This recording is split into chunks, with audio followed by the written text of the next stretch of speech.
If there's a teensy-weensy little weakness to Chris Carpenter's resume, it might be interleague play. The Cardinals ace is just 2-4 in 7 career starts with St. Louis against the American League.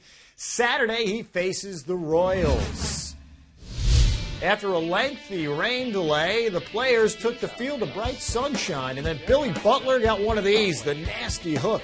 Freezes them in the first. Brian Bannister, the start for the Royals. He came in with a 5-3 record and got some defensive help. Look at Alberto Callaspo rob Yadier Molina of a base hit. Top 3, Brendan Ryan breaks the scoreless tie. Up the middle, Rick Ankiel scores 1-0 St. Louis.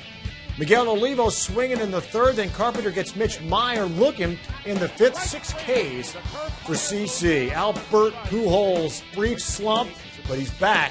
Another long ball, and this, I stress, is long. A 2-run shot is 24th.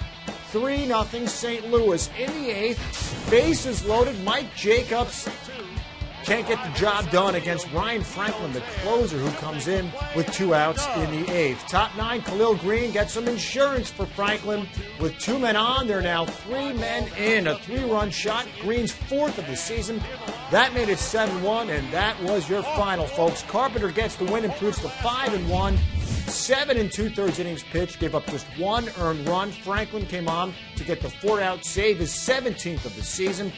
Bannister pitched well, 8 innings, 2 earned runs, but falls to 5-4. The Royals managed just 5 hits.